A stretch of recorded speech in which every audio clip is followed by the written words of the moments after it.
Hello, welcome to our YouTube channel where I have fun trying to fix things. This time I'm going to show you how I got this broken iPad for just £2 and then I'm going to try to fix it. Stay tuned.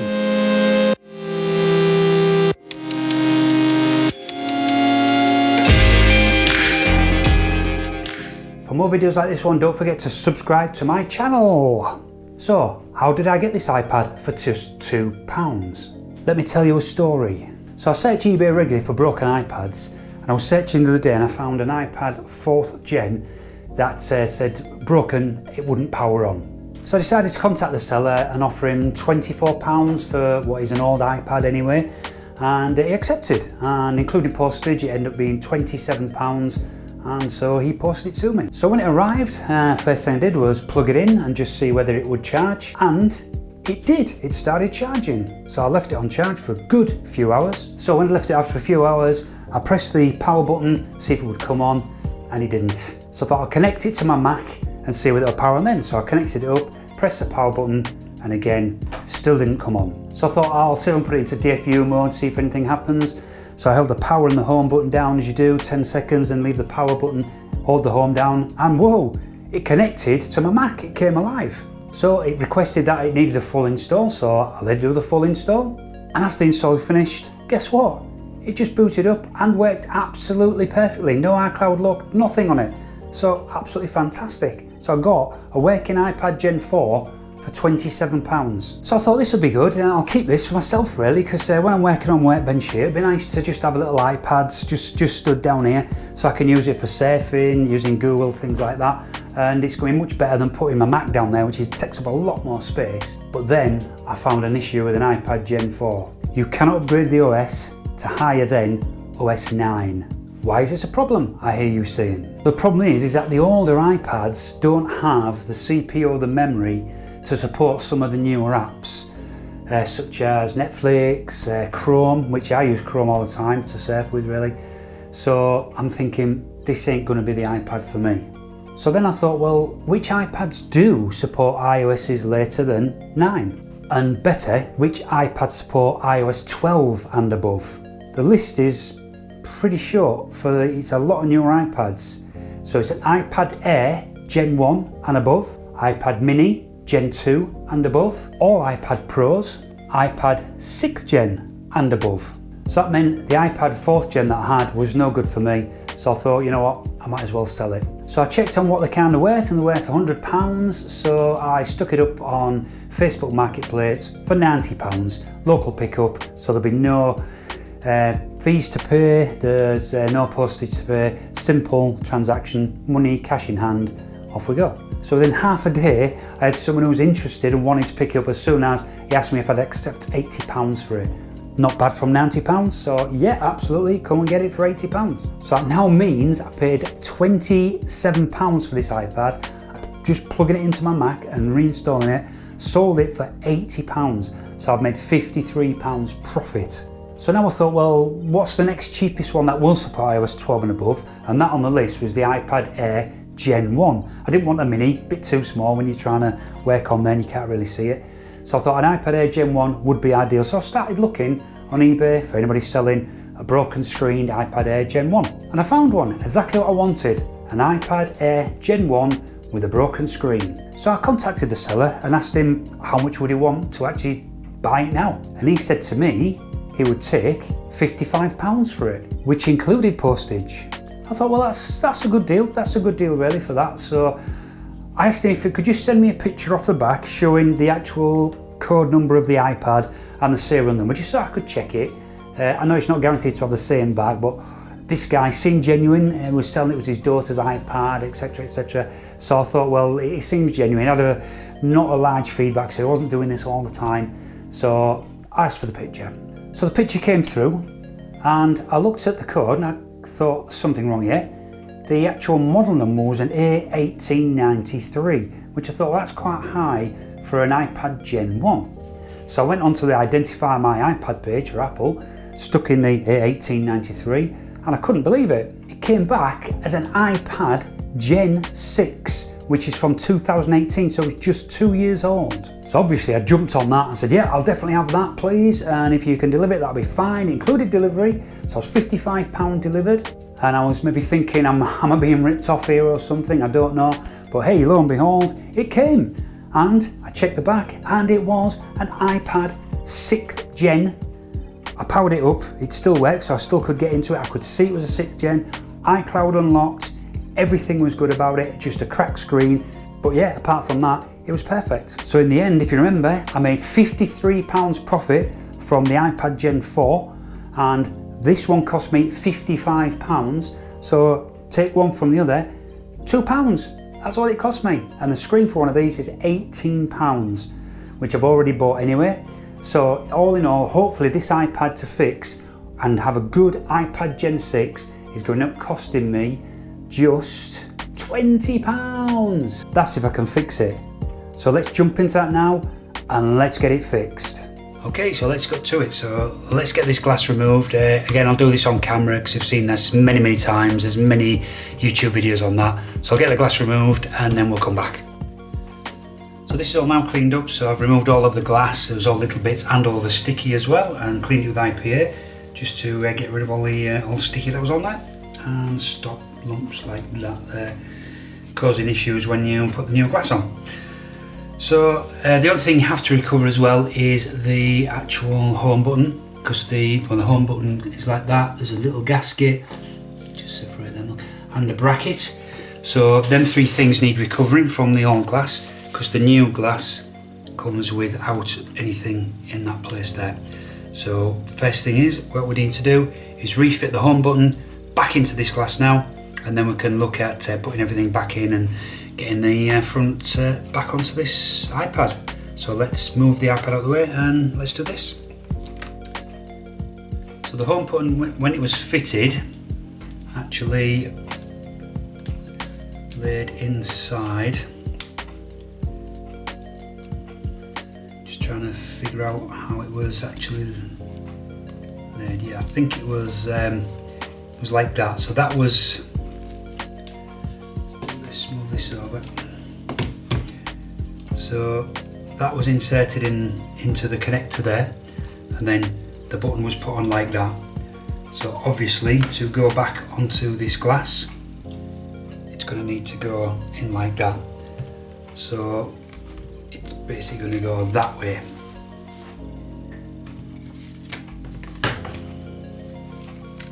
So this is now lifted up since I pressed it down. But there was some sticky tape which I've took off the back. Pressed it down, but it's come back up. So I'll press that down again. I'm hoping that the screen, I bet the screen protector's under there actually.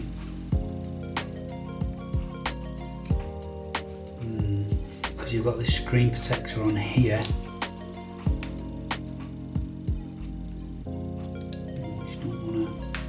No, great. So little plastic tabs come off.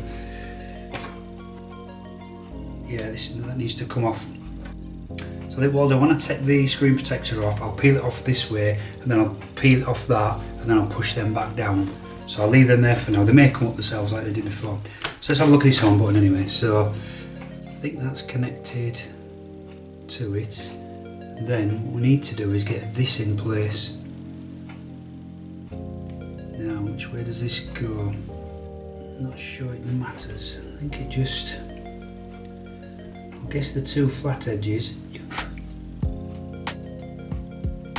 go like that. I'm going to turn that over because I think that's stickier that way. To be honest, it looks the same on both sides. So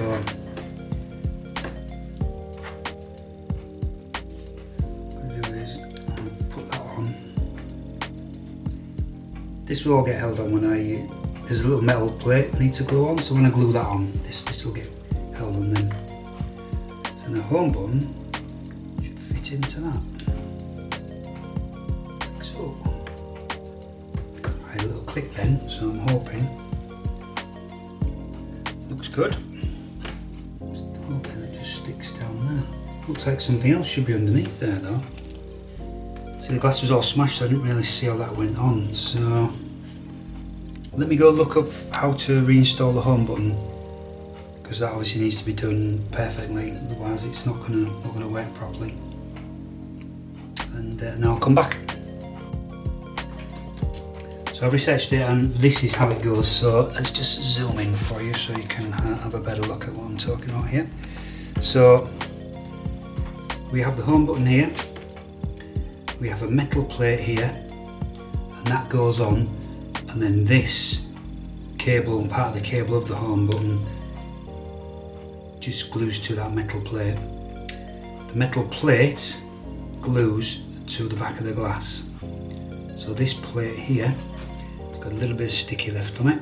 What we're going to need to do is clean up these edges here, and then add a little bit of the glue, and then just put that down there, and then put some little clamps on just to fit that on. But I can't. I've just held it in place and I've tried pressing the button. I'm not getting a click or anything, but I'm sure this is the clicker, this bit here, but I'm not getting any click from it. So I'll stick this on anyway, and then we'll test it obviously before we put it all back together. It's not a hard thing to get off and have a look at again. There's nothing more I can do. I'm assuming this is a little micro switch in here. That clicks when you press it, and obviously the home button itself has got a fingerprint reader.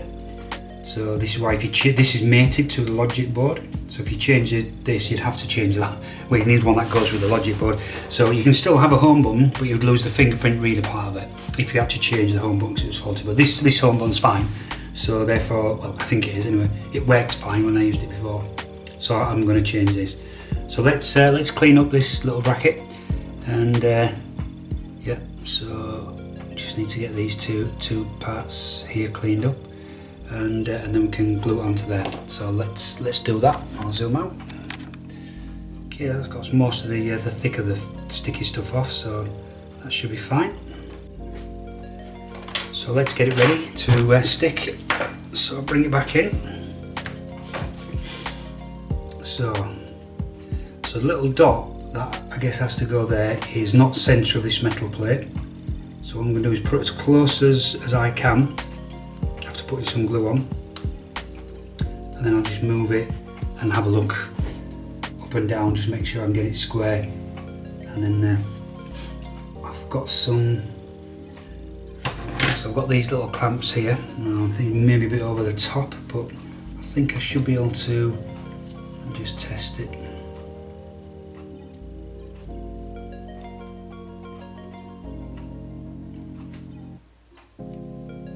Yeah, so I can clamp that. Just a bit worried about doing it on that side with the wire, but I can lift the thing up and then clamp it down. Okay, so that should work. Let's just loose that off. Okay. Alright. Okay, so let's put the glue on. Stuck down pretty much anyway there. Alright, so it's going that way because we can see there is the old, that's the old sticky. I'm sure you can see that. Yeah, there you go. So you see the old sticky pad that was on the end, that was for this little bit that's got the gold on it. So here we go. I don't think you'll need too much on here.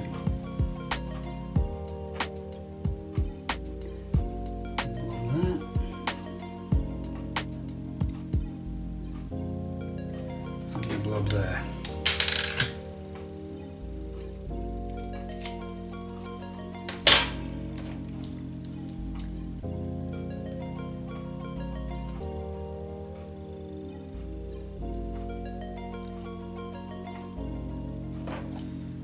Worried that a bit of the glue just went to the edge.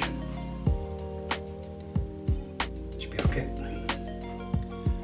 Right, so remember it goes on that way. So here we go. Give it on like that.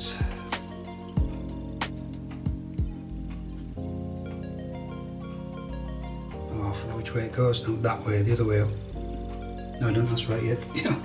Just explain which way it goes, I forgot.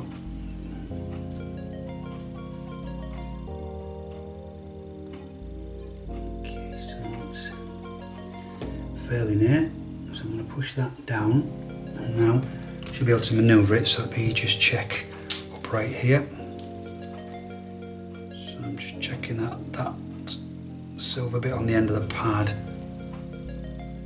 is almost in the middle of the button.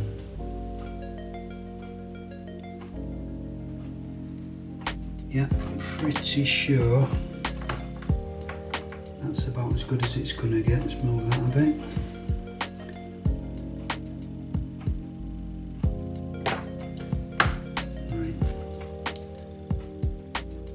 Yeah, so let's clamp that now. Alright, so it's a matter of just leaving that now for a good while to let that dry, and then we can come back and continue on. So I've now stuck the home button down, or the plate for the home button, and just testing that by going at the back. You should get a click to do. So that's good, so that's what I wanted. What I need to do is just lift this back protection film away from these so I can stick that down. That keeps coming up, but I need that to stick down before we put this away. So we need to find the edge of the protection film, which is here. Okay. Right, let's reassemble. So let's get this screen back on and test it. So that's the Touch ID, the digitizer, and what we need now is the actual main screen itself, which is this. So that's going to stick there. So power on. Fingers crossed. Oh, there we go. Right, there we are. So let's see if the digitizer's good around the screen. So I'll take one of these, go into jiggle. Right, there we go. Right, so move one of them around. Looking good. Yeah. Yeah, looks good. Okay. Got one in there.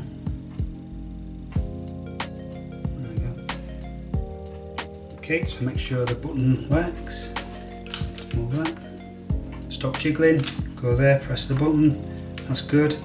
Touch ID, so see if Touch ID works. So Touch ID, password, add a finger. Right, here we go. Yay, lovely. So that all works as well. Okay, come out of there. That's that. So excellent, it's all working, it looks good. So what I'm going to do is now we'll take the core back off and we'll put it all back together properly. So power it off.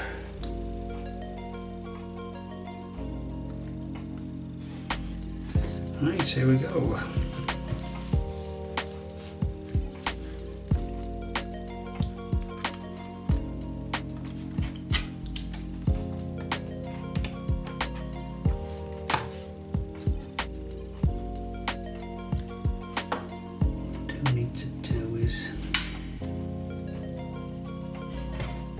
To get rid of some more of that Touch ID cable. There you go, it sticks down, so if that can go there, I should get rid of more of it. I can push that down anyway. Right, so let's screw down the battery.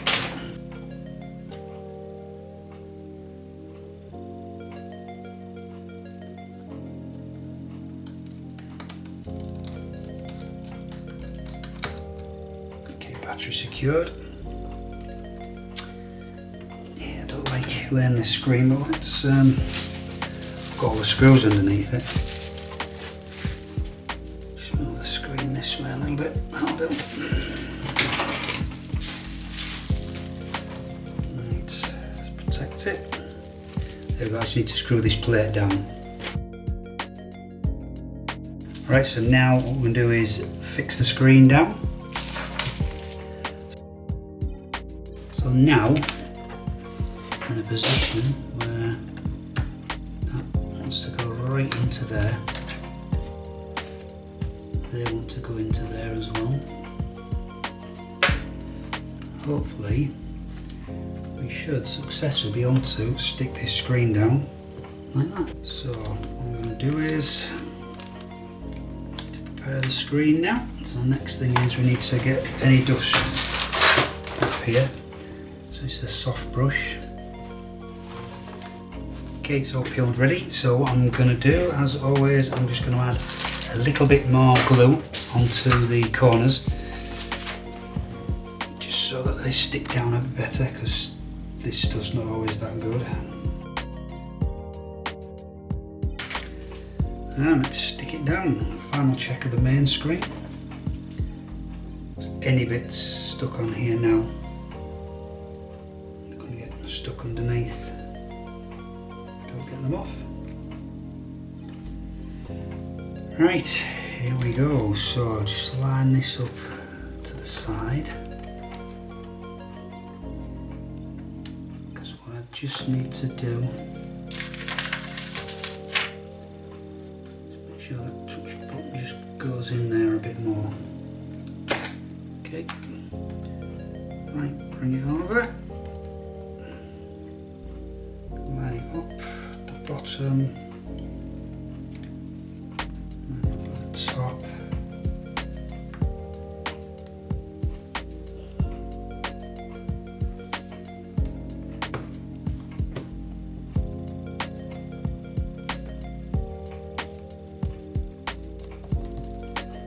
That's good.